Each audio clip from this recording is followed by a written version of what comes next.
Nuclear energy offers a clean but controversial alternative. Around a dozen new nuclear power plants are being built around the globe, most in China and India.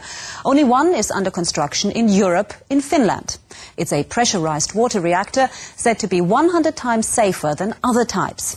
Much of the technology for it was developed in Germany.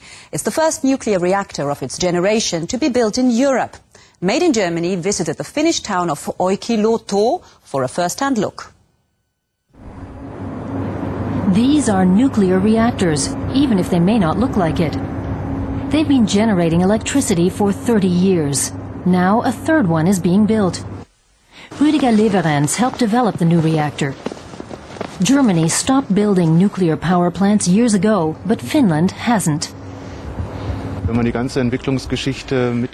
you've been part of the whole developmental history, it's a very satisfying feeling to see that what you've worked on paper all these years is now becoming a reality, poured in concrete. In Beton gegossen wird.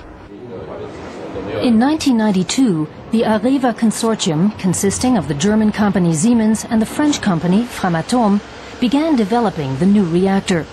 Now, Areva is building it on solid granite here in Finland. It claims it will be the world's safest nuclear power plant. A double-walled hull around the reactor is to protect it from penetration and the environment from radiation. The European Pressurized Water Reactor, or EPR, is said to be 100 times safer than earlier designs.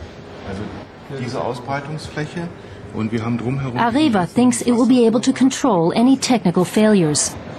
The engineer's statements could come straight out of a textbook. With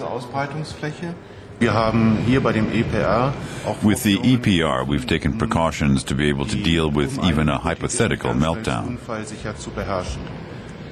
We have a collection surface below the reactor pressure chamber that will contain the meltdown in such a hypothetical incident. The Finns consume a great deal of electricity, but the nation has few energy sources of its own. That's why many in the country favor using nuclear energy.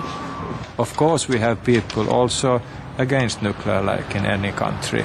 But once the parliament in Finland has made a decision that nuclear is a part of our energy strategy, so most people accept it today.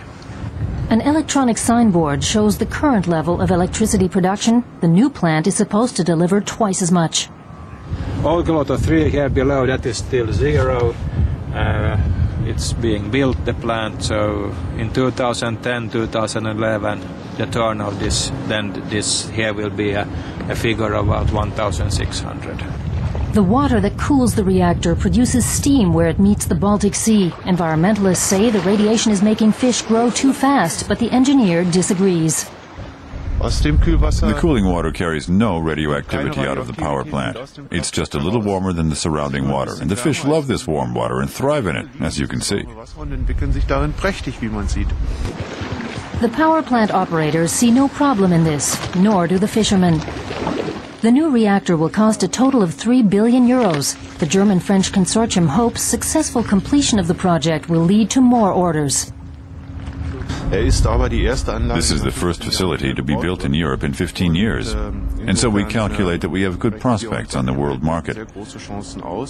Every country that is again showing interest in nuclear power is interested in EPR. The company even has an eye on the German market.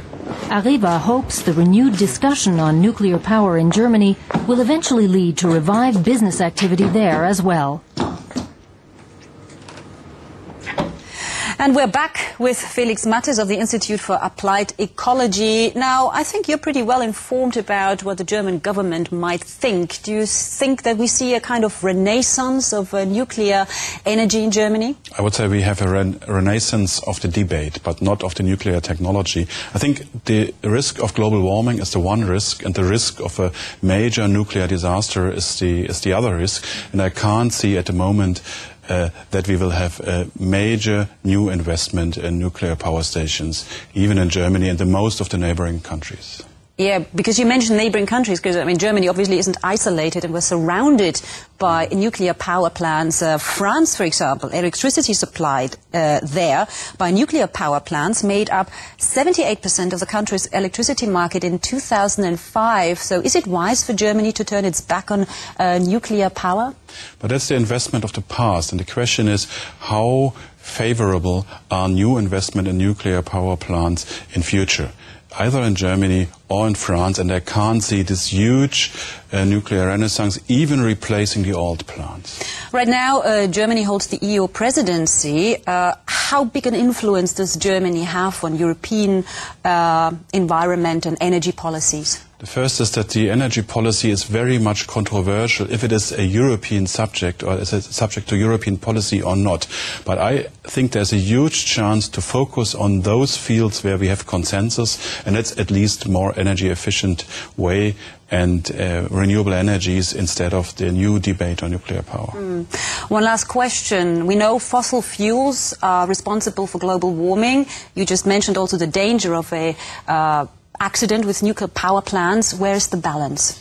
The key is, or the key question is, how far we can go with risk minimization strategies. And I think energy efficiency, renewable energies, and also clean fossil fuels could come to the market in a way that we avoid the problem of nuclear disasters as well as the problem of global climate change. Felix Mattes, thank you very much.